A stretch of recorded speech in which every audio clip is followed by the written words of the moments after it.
Oke, ini dok, lanjut dok ke poin yang ketiga nih dok. Kita mau ngobrol lagi tadi yang pertama sudah, yang kedua sudah. Nah yang ketiga ini harus, tadi prinsipnya adalah strateginya aman dan higienis ya dok ya. Iya, Yang betul. dimaksud aman dan higienis ini apa sih dok? Atau gimana sih dok? Nah, jadi kalau misalnya dalam yang lebih penting juga diperhatikan adalah eh, strategi aman dan higienis ini. Berarti maksudnya disiapkan dengan secara higienis. Jadi setiap kali menyiapkan makanan anak harus perhatikan, harus cuci tangan. Setiap kali memberi makan harus cuci tangan. Kan seperti itu Dokimin ya. Kemudian juga harus dipisahkan antara makanan yang mentah dan makanan yang mateng. Nah, ini juga penting. Jadi kalau misalnya kita mau kasih buah nih, talenannya itu harus dipisah dengan pas kita menyiapkan untuk makanan yang mau dimasak. Kan berarti makanan mentah ya, Dokimin ya. Misalnya daging nih kita lagi potong-potong iris ya kan sebelum kita kukus dan lain-lain, sebelum kita membuat tekstur yang sesuai, itu kan pasti kita siapkan. Nah, itu talenannya harus dipisah. Karena ketika kita kasih makanan yang sudah misalnya buah itu kan kita misalnya nggak perlu kukus lagi, Langsung. tapi talenannya sama, itu kan takutnya misalnya ada bakteri ataupun misalnya amuba yang dari makanan yang Mentah. mentah tadi yang kemudian nempel dan terus kita kasih gitu. Jadi itu yang perlu diperhatikan. Dipisahkan antara matang dan mentah. Kemudian cara pembuatannya. Jadi masak juga penting. Harus masak di atas suhu 60 derajat. Kenapa? Kuman baik itu bakteri maupun amuba dia akan mati dalam suhu di atas 70 derajat. Jadi kalau kita masak di suhunya di bawah 60 derajat itu malahan kuman suka berkembang biak karena kan anget tuh, nggak panas gitu. Jadi harus istilahnya harus benar-benar suhunya suhunya di atas 70 derajat. Kemudian setelah kita masak, sudah kita siapkan, ya kan jaga kebersihan. Jangan lupa juga storage. Jadi penyimpanan makanan ini juga penting.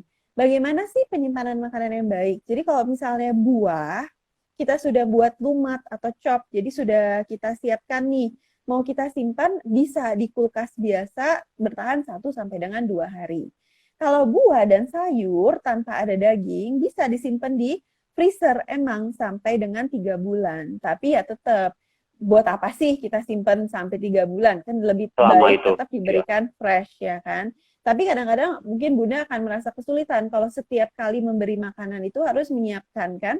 Jadi kalau sudah dibuat tekstur nih pagi misalnya Bunda sudah membuat base daging dan bubur sudah dibuat lumat, itu bisa kalau daging dan bubur ini bisa disimpan juga 1 hari dalam suhu kulkas biasa. Jadi misalnya pagi udah disiapkan, ya sore boleh dikeluarin, kemudian dihangatkan dan diberikan. Tapi sebaiknya saran saya kalau daging itu walaupun sudah diolah mateng ya, sudah dibuat lumat, itu disimpan di kulkas biasa, jangan diberikan lebih dari 2 hari. Sebaiknya sih dalam 1 hari itu habis, besok pagi dibuat lagi itu udah yang paling Buat lagi. baik. Jadi penting juga karena kalau terkontaminasi bakteri kita sudah menyiapkan kandungan karbohidrat yang bagus, protein yang bagus. Tapi kalau misalnya penyiapan dan pembuatannya nggak sesuai, terkontaminasi, akhirnya bisa resiko diare kan gitu ya. Karena daya tahan usus bayi dengan dewasa ini kan beda. Dokimin kalau dewasa kan kita bisa mencerna lebih gitu kan bakteri kita punya daya tahan tubuhnya lebih kalau bayi kan Ditahan. belum. Nah, dok, kalau misalnya nih dok, eh, tadi mungkin ada yang apa namanya agak repot untuk mempersiapkannya atau gimana di rumah. Kalau misalnya solusinya dipilih, ah saya beli aja deh di luar. Misalnya ini beli apa ya, kalau yang lumat kan bubur, beli itu. Sebenarnya bisa dibilang aman nggak sih dok? Nah, kembali lagi, kalau makanan yang nggak disiapin sendiri, kan kita masalah hygiene-nya ya, kebersihannya kita nggak bisa pastikan, Dok Imin. Kemudian secara dia olahnya, apakah emang dia benar-benar masaknya dengan suhu di atas 70 derajat, ya kan? Apakah benar-benar matang, atau apa emang itu sudah disimpan dan kemudian sudah beberapa hari baru dipanaskan kembali, kan kita nggak bisa tahu pasti. Jadi emang kalau bisa, MPASI sampai 2 tahun, makanan benar-benar diolah sendiri di rumah. Jadi kita Olah yakin sendiri di betul rumah. bawa itu. Tapi tetap kalau misalnya beli makanan dari luar di atas 1 tahun sih udah masih lebih aman Dok Imin, karena kan dia udah bisa makanan dewasa kan. Terkadang atau mungkin ini jadi masalah jutaan umat manusia gitu dok, saat memberikan makanan untuk si buah hatinya di rumah nih. Aduh, perasaan ini saya udah bikin olah makanan, udah dibikin enak-enak, udah pakai bahannya mahal, udah dicoba segala macem, tapi begitu mau disuapin ke anaknya, hmm, gitu dok, atau mungkin gitu, nah dok ya nggak mau gitu. Nah, Tutup mulut menghadapi ya. anak tutup langsung, tapi giliran yang ditunjukinnya apa cotton candy itu kan baru, atau mungkin yang warna-warni menarik dia baru mau. Tapi kalau makanan yang justru kita udah siapin nutrisinya ini, kita udah siapkan bagus, ternyata dia malah susah banget nih dok. Bagaimana sih dok sebenarnya mungkin menghadapi kondisi anak seperti itu? Karena kan kita pasti orang tua khawatir ya dok ya, kalau nggak dikasih makan pasti dia takutnya nggak terpenuhi. Tapi kalau misalnya dikasih makan dianya nggak mau, atau malah jadinya cranky, atau gimana dok menghadapinya dok? Nah, jadi selain tadi ya sudah tepat waktu, sudah adekuat baik kuantitas maupun kualitas ya kan. Kemudian perlu juga diperhatikan cara penyiapannya. Yang terakhir ya prosedur pemberian makannya. Karena kalau sudah ilmu Bunda sudah lengkap nih, sudah tinggal kasih makan ya kan. Nah, itu memang tantangan. Nah, triknya ini diberikan secara responsive feeding. Apa sih responsive feeding? Responsive feeding ini berarti kita mengikuti respon kenyang, signal kenyang dan lapar dari bayi. Itu yang pertama. Jadi gimana kita bisa memberikan, bingung ya, gimana sih kalau kita cuma ngeliatin respon ke sinyal kenyang dan lapar kan kita mungkin nggak terlalu ngerti ya. Yang pasti sinyal kenyang dan lapar. Kalau misalnya lapar biasanya bayi rewel. Kalau misalnya lihat makanan, dia semangat nih mau makan, cium bau makanan, atau lihat sekelilingnya makan, itu ada kemungkinan dia emang memberikan sinyal dia lapar. Kalau dia tadinya semangat makan, terus dia mengatupkan mulut, mungkin dia kenyang. Kan tadinya dia mau, terus dia tutup mulut, mungkin dia kenyang. Tapi yang pasti Dok Imin, yang paling akan membuat Bunda sukses dalam MPASI ini, kalau kita ngikutin 3 feeding rules Bonin. Yang pertama, jadwal. Jadi jadwal ini penting sekali Dok Imin. Kenapa? Karena kita ngikutin kapan lambung ini kosong. Jadi lambung bayi ini atau lambung kita itu biasanya akan kosong dalam waktu 2 sampai dengan 3 jam. Jadi baiknya kita menyiapkan membuat jadwal makan itu selang 2 jam. Contohnya makan besar misalnya 2 sampai 3 kali sehari, kemudian snack 2 sampai 3 kali sehari mengikuti usia. Itu disesuaikan dibuat sesuai jam, jadi per 2 jam. Nah, nanti kalau sudah dibuat jadwal makan, Bunda tinggal mengikuti responnya, ya kan. Yang kedua adalah prosedur pemberiannya. Jika diberikan anaknya misalnya semangat makan nih, terus dia mengatupkan mulut nih, nggak mau, jangan dipaksa. Karena anak sekali dipaksa, biasanya dia akan trauma dan dia tidak akan mau makan lagi. Dia akan merasa itu sebagai suatu paksaan. Jadi diistirahatin dulu 10 menit, kemudian diberi lagi. Total waktu pemberian makanan biasanya 30 menit. Jadi prosedurnya diperhatikan selain jadwal, prosedur pemberian makan. Terus lingkungan, jadi ciptakan lingkungan yang menyenangkan. Jadi nggak boleh dengan paksaan. Misalnya di baby chair, kemudian sudah ada makanan yang misalnya bisa dia sentuh, jadi dia juga bisa mulai mengenal teksturnya, mencium baunya, kan seperti itu kan. Baru bundanya memberikan makan sesuai dengan respon gitu. Kebalikan dari yang barusan ini dok, nggak jarang juga nih justru ada anak atau bayi yang justru senang makan ini dok. Jadi di satu sisi mungkin kadang-kadang nih dok ya, orang tua seneng kan, wah orang lain itu susah ngasih makan, saya mah seneng karena anak saya minta makan terus gitu kan, sampai pipinya tuh udah cabi, gemesin gitu kan. Udahlah nggak apa-apa lah, biar aja dia bisa dibilang gendut gitu kan, masih kecil, inilah yang penting dia masih mau makan, kasih aja lah apa yang dia mau, sehat gitu. Itu sebenarnya gimana dok? Nggak apa-apa atau harus dibatasi? Udah pokoknya kalau belum jamnya makan nggak boleh makan, atau gimana dok baiknya dok? Jadi gini Dok Imin, tetap sebaiknya diberikan sesuai jadwal. Kalau anak diberikan terlalu banyak cemilan, itu harus diperhatikan juga. Kebutuhan MPASI ini harus diperhatikan kuantitas dan kualitas kan seperti tadi kan. Jadi kuantitas harus diperhatikan. Kalau 6 sampai 8 bulan ini kebutuhan MPASI-nya dia 30%. Kemudian 9 bulan sampai 11 bulan kebutuhan MPASI 50%. Kemudian di atas itu kebutuhan MPASI hanya 30%. Jadi mengikuti sesuai usia. Itu juga penting. Jadi kadang-kadang di sela-sela pemberian jadwal makan, Bunda suka memberikan lapar pengen susu, kasih susu misalnya.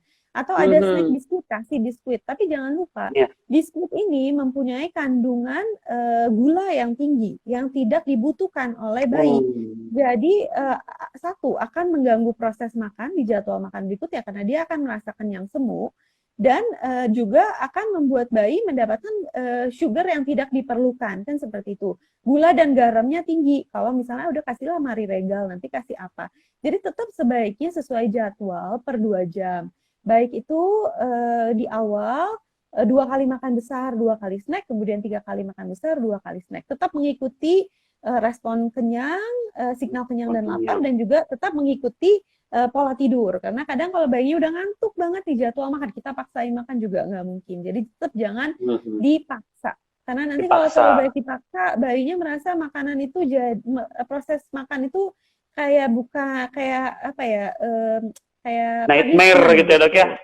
Ya, jadi malah trauma si bayinya. Yang pasti yang menyebabkan obesitas adalah makanan yang kandungan gulanya terlalu tinggi. Jadi tetap diperhatikan kebutuhan gula dan garam. Kalau misalnya makanannya protein, kemudian maksudnya sesuai porsinya, ya kalau dia mau makan lebih, misalnya target kita 120 ml, dia masih mau, ya mungkin nggak apa-apa ya, Dokiminnya lihat-lihat. Tapi kalau kualitasnya juga diperhatikan. Kalau dikasihnya cuma makanan permen, marshmallow, begitu kan nggak perlu gitu buat dia. Kalau untuk cemilan nih, Dok, sebenarnya saran, maksudnya yang bisa kita berikan untuk cemilan bayi atau buat anak itu apa sih, Dok? Apakah mungkin buah-buahan atau mungkin apa sih, Dok, biasanya yang direkomendasikan, bukan direkomendasikan lah ya, bisa dibilang aman untuk si anaknya sendiri itu kira-kira apa sih, Dok? Jadi kalau cemilan itu Dokimin sebenarnya bebas, apapun yang diolah sendiri. Jadi misalnya di jam cemilan itu dia masih 6 sampai 8 bulan kan masih mashed kan, masih bubur lumat. Jadi bebas kalau Bunda pengen bikin misalnya mashed potato dengan brokoli, cheese, itu semua boleh ya kan, sesuai dengan teksturnya. Tapi kalau cemilannya dikasih biskuit, itu kan terlalu tinggi gula dan maksudnya biskuit dewasa ya, bukan biskuit bayi. Jadi sebenarnya cemilan itu bebas, mengikuti tekstur sesuai usia. Kalau di atas 1 tahun, cemilannya udah boleh kayak jajanan pasar, misalnya bolu, misalnya yang dia bisa. Kalau misalnya dia udah bisa, ya udah boleh. Dibandingkan kita dengan kita berikan misalnya biskuit-biskuitan itu biasanya lebih manis gitu. Jadi yang diolah homemade itu sebenarnya akan lebih baik dijadikan cemilan. Yang pasti perlu diingat kalau di bawah 1 tahun itu nggak boleh memberikan MPASI yang mengandung madu, ya kan, itu poin. Jadi jangan ada madu, ya, Dok, madu ya? boleh di atas 1 tahun. Kemudian UHT juga di atas 1 tahun. Kemudian pemberian telur itu perlu sangat diperhatikan. Kalau di bawah 1 tahun itu harus matang gitu. Jadi cemilan sih sebenarnya yang diolah homemade itu akan lebih baik dibandingkan yang sudah jadi yang dibeli seperti biskuit-biskuitan, karena pasti gulanya lebih tinggi. Kalau jus gitu boleh ya, Dok ya? Berarti ya buah dihancurkan, di blend gitu? Kalau jus itu sebenarnya serat tadi ya, Dok ya? Lebih baik buahnya dibikin lumat dibandingkan dikasih dalam bentuk jus cair gitu ya. Maksudnya itu di bawah 1 tahun sih tidak direkomendasikan gitu, karena yang penting-pentingnya hilang tuh, serat-seratnya ya kan. Maksudnya kandungannya juga cuman jadi lebih manis kalau cuman airnya aja, Dokimin. Jadi bagusnya ya diberikan buahnya tapi dibuat sesuai tekstur. Satu terakhir nih, Dok, tips atau pesan dokter untuk bunda-bunda di rumah, terlebih khusus tentang bagaimana bunda atau orang tua bisa mendukung proses tumbuh kembang anak dengan pemberian nutrisi yang tepat. Sebagai closing statement, Dok, silakan. Jadi yang perlu diperhatikan oleh Bunda ini tetap pemberian nutrisi 0 sampai 6 bulan yang terbaik adalah ASI. Kemudian setelah 6 bulan ASI tetap dilanjutkan tapi ditambahkan makanan pendamping ASI. Jadi ASI nggak di-stop, diberikan sesuai kebutuhan. Bunda perhatikan strategi pemberian MPASI, jadwal makannya, kemudian diberikan secara responsif, dan yang paling penting juga, nggak kalah penting adalah memantau peningkatan berat badannya. Jadi tetap setiap bulan itu sebaiknya ditimbang, kemudian diplot di kurva gizinya. Jadi kalau misalnya tetap naik sesuai dengan kurva pemberian MPASI Bunda dan nutrisi bayi, kemungkinan besar sudah terpenuhi.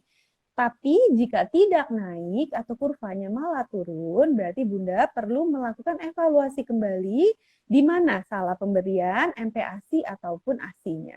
Kurang lebih seperti itu Dok Imin. Dengan nutrisi yang baik, kita bisa menghindari infeksi, terinfeksi oleh bakteri maupun virus, karena daya tahan tubuh si kecil akan pastinya lebih kuat.